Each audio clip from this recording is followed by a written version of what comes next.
all, we're going to grind the wheat, and we're going to fill this canister about half full, about right to there. Okay, while the wheat is grinding, we get the water warm. How hot? Hot till it's hot. Hot till it's hot. It's hot till it's hot. Hot. And then what do you do with this? Put 6 cups in the bowl. 6 cups of hot water in the bowl. So we're going to watch her take it over here. Okay, 6 cups of hot water in there. Okay, the reason it has to be hot water is because it's put in a cold bowl, and I'm going to add room temperature oil and room temperature honey, so the water really cannot be too hot. So don't worry about the temperature except hot. So it'll be hot, but that'll kind of cool it down some for the yeast? Yeah. Okay. How much oil?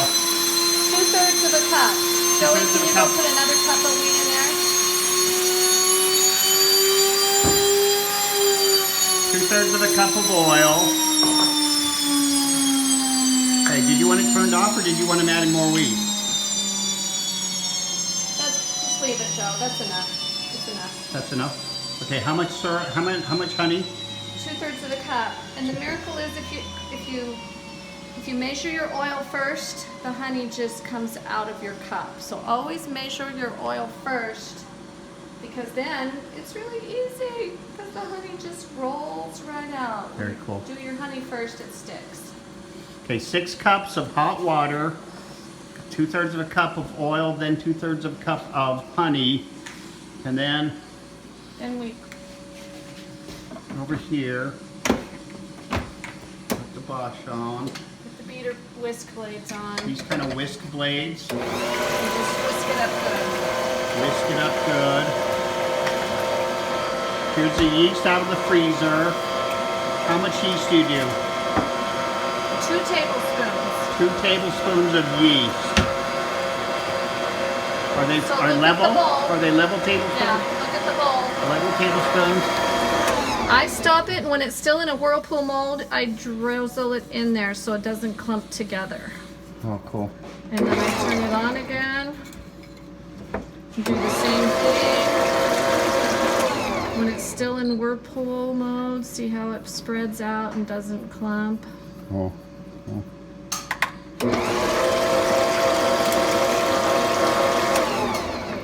Okay, now we give this 5 minutes to proof. Okay, 5 minutes to proof. We'll be back in 5 minutes. So first of all, I wanted to show you that I use the safflower oil just because it's a tasteless, healthy oil. It's not like olive oil. It has a flavor to it. This is tasteless, but it's healthier than vegetable oil. I just use honey from wherever I can get it. The wheat is important because it's hard white. It's not the red or the turkey red or the soft white. It's hard white, and it does behave more like white flour than the red wheat does. Now I want you to look in the bowl. This is where you're first proofing, and you're going to see that the yeast has formed this almost worm-like or brain-like thing. Your yeast is now proofed. So you can go ahead and knock. The other thing I want to mention is, notice that I have not added the salt. Don't add the salt yet. We'll do that in a minute. Very specifically, no salt yet. Okay, we're gonna just mix this down.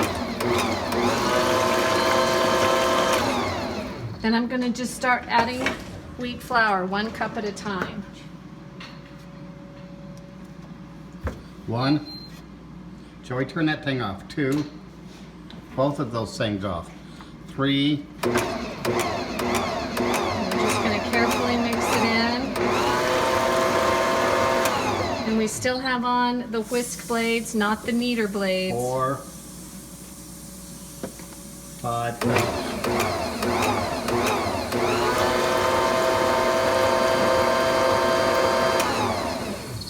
Okay, we're getting close now, because the next proofing on the yeast, or the next raise, is what we call a sponge. Say that again. So the next, what I'm creating right now is what they call a sponge. What number is this? 7. Okay. 7 cups of flour. Now I don't want it, I don't want it dough yet. I want it like a cake mix or a pancake mix. I want it kind of runny for this.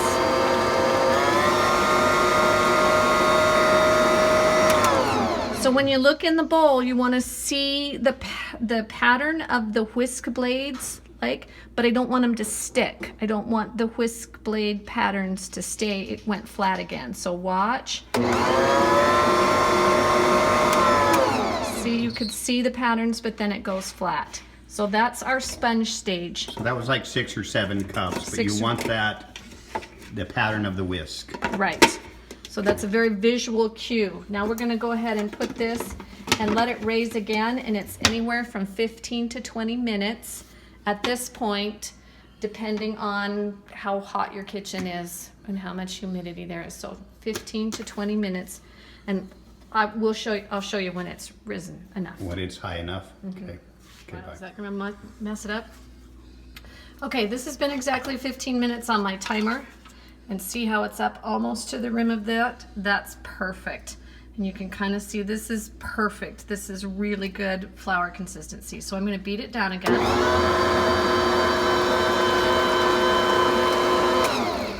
And this is when I add my salt. And I do use this real salt by Redmond. It's just got more vitamins, not vitamins, minerals, more natural minerals are left inside of it. So this is the one we use. And we want 1.5 tablespoons. And so I do this while the blades are actually on, so I can't talk much, but. 1.5 tablespoons.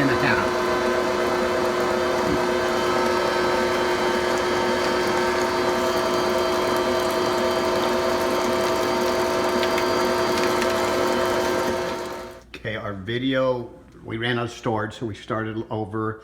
You beat it down. Okay, I beat it down. Now you can see the gluten has already really started hanging on to those. So I knock as much off, but it's kind of really. It sticks, you mean it hangs there like snot? Yeah, the gluten is really active already. Okay. So I just take this over to the sink. And then I put on the kneader blade. Now we have the kneader blade. Okay. And then I know I'm going to add a certain, more than 3 cups, so I just start. 1, 2. Putting 3 right now. 3, so it's been like 10 cups. 3. I don't count cups. It's a visual thing for me. Okay.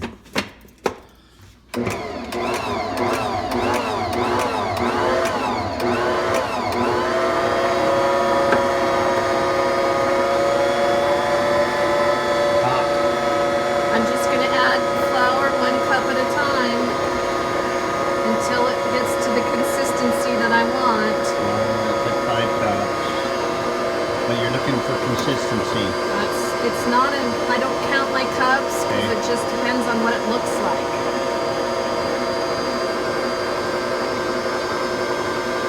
I also am listening for a sound when the motor's working too hard.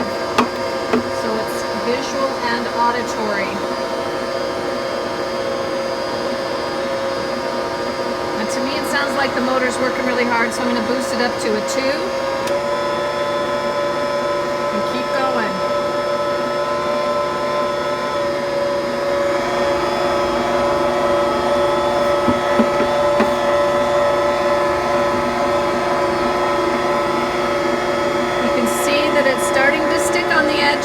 But it's not really pulling off the edges yet. I'm going to add like 1/2 of that one on. Let it pull off the edges? Kind of, not completely.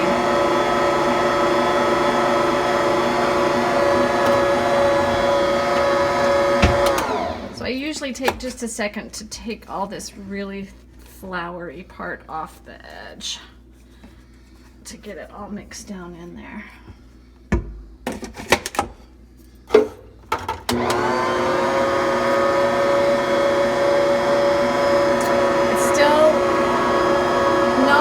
Coming off the edge like I want. You want it to come off the edge a little more than that? Yeah. I don't want it to make a ball. I want it to stay in the center. Yeah. And mostly the edge coming off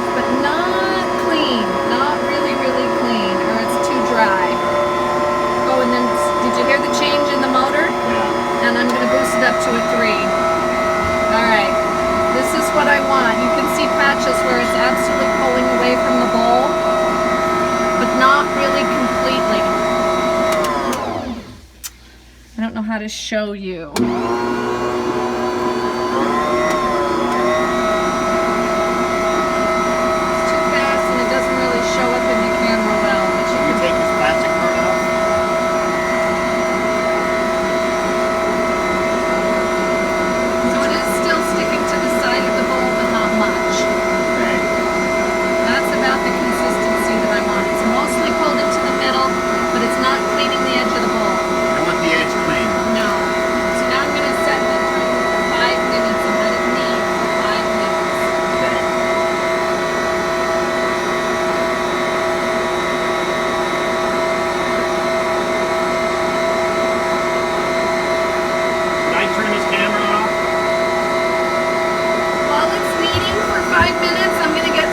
For the next step.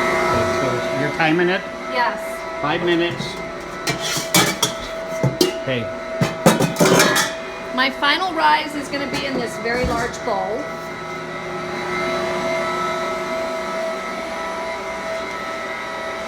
Okay, this is going for 5 minutes like this. 5 minutes.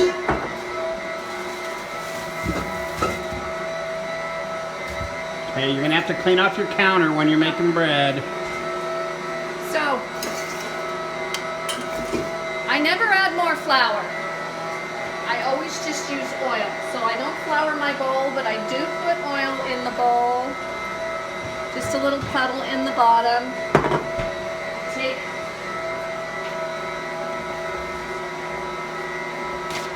a paper towel. And I get it, and I really coat the sides of the bowl, even all the way up to the rim, all the way around.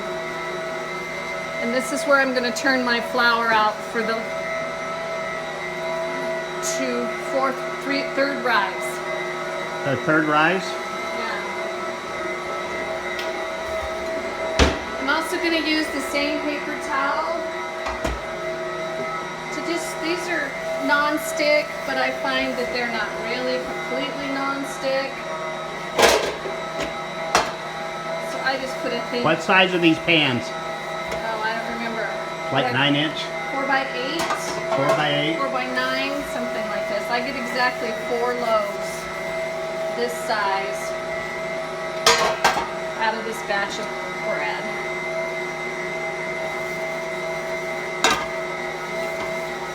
Okay, should I let this camera keep going? No, you can turn it off and we'll come back when the 5 minutes is up. Okay, so my 5 minutes is up.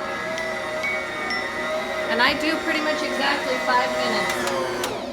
And you can see it's kind of made a mess all over the top here. That's normal. That's the consistency that I find for me works the best. So I push it down just a little. It's very sticky. It's very sticky. All right, this won't come off unless you pull the blades off first. So now I take it over here to my pre-oiled bowl. Okay, I'm going to tell really quick, these pans are 9 inches by 5 inches, 9 by 5. So I'm just getting the blades off there. And it's very, very sticky. You don't want to touch it unless you have to. So one more time, just make sure that oil is all in there. And then I do keep, I'll tell you about that paper towel in just a minute. So now I just want this into this bowl. And it's just a chore to get it off the sides.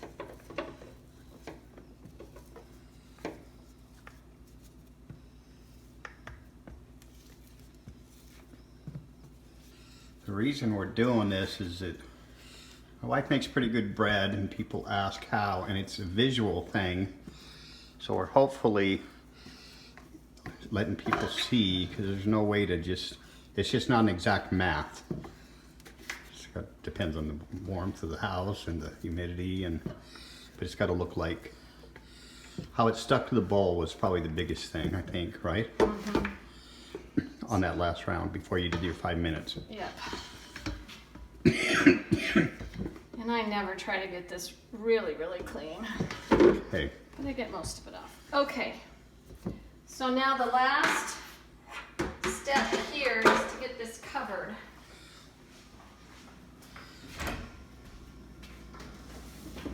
While it breezes. So I bring plastic wrap over here. And cut a big piece off. Try to keep it flat.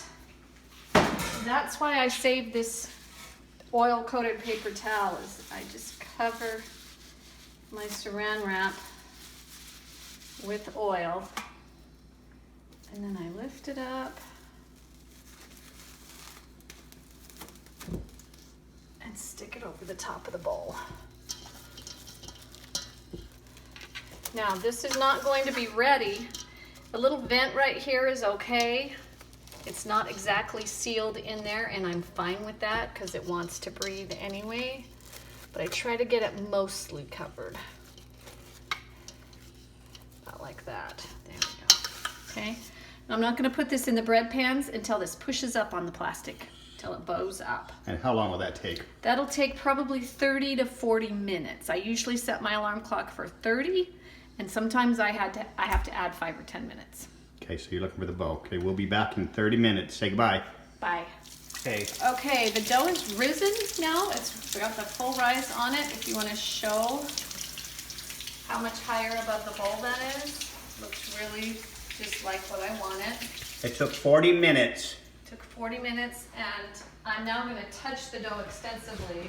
So I washed my hands, and I did wash the countertop really well. Because now we're going to turn the dough out.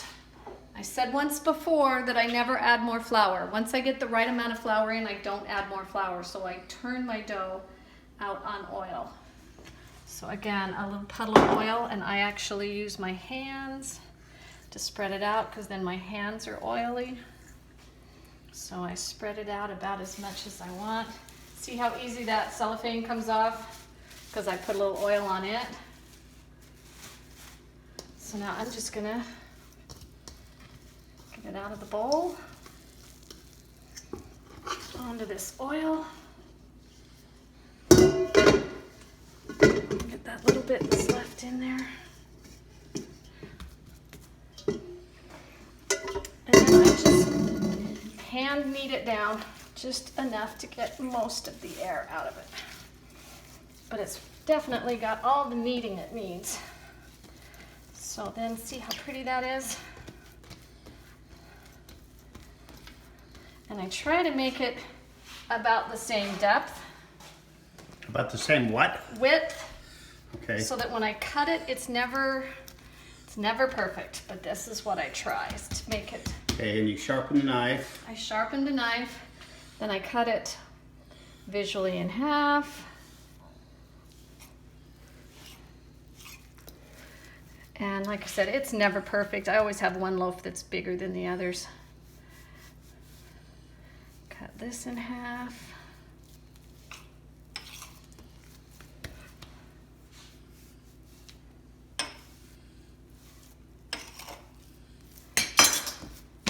All right, and then I just make them pretty. I just fold them out. Try to make them. Can you overwork them? I try not to work them too much, and I don't mind this stuff. I think it makes the bread interesting if there's a little bit of character. folds on there or whatever. You just drop them in the pan and push it down. And push it down? Yeah, so it kind of hits the edges. I can tell this one is bigger than the previous one, but again, I don't worry about it too much because I'm never going to get them exactly right. But this kind of thing right here, I think adds character to the loaf. Push it down, huh? Push it down. Because it'll rise? Mm-hmm. I just want it to push into the corners a little bit.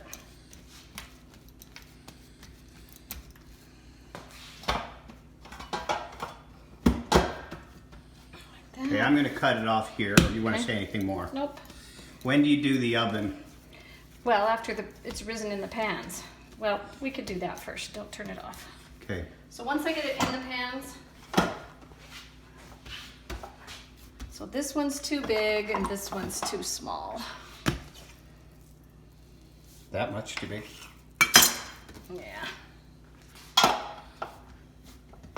And this one's definitely the smallest one, so I'm just gonna.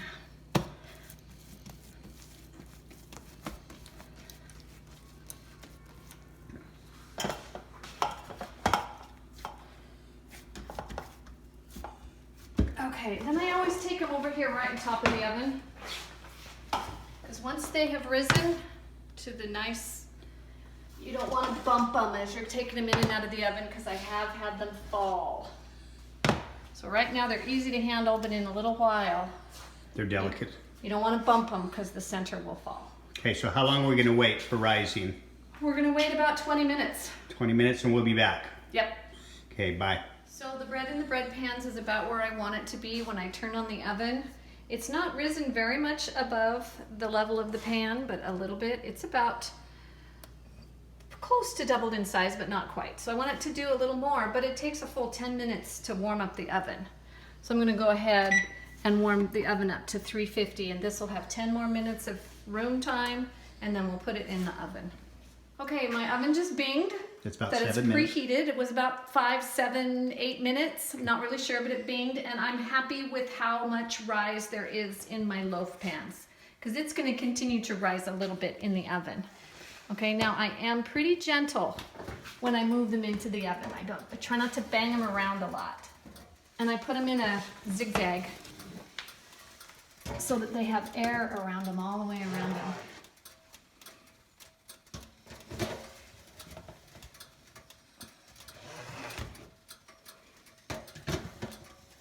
There we go.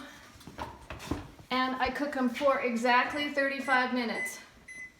Never do more, never do less, even if, well, if they're little tiny loaf pans, I do less, but mostly 35 minutes. I don't think about it.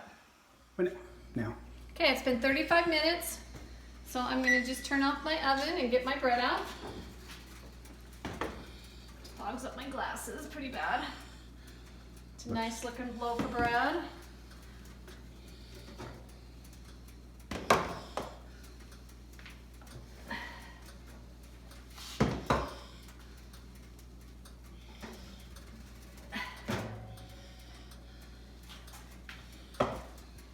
Okay, overall I'm pretty happy with these loaves, but if you can see the crack here on the side, almost all of them have at least one side that's cracked.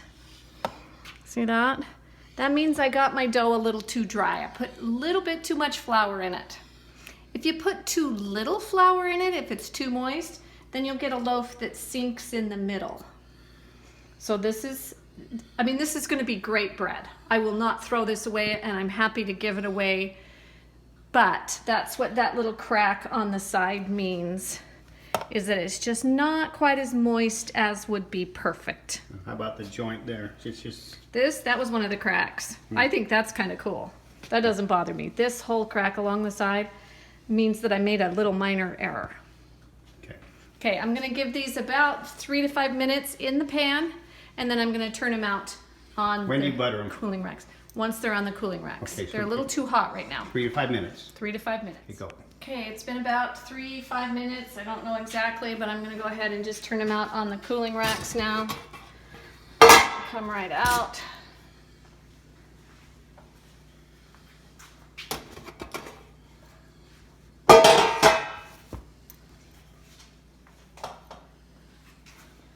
Nothing spectacular about this.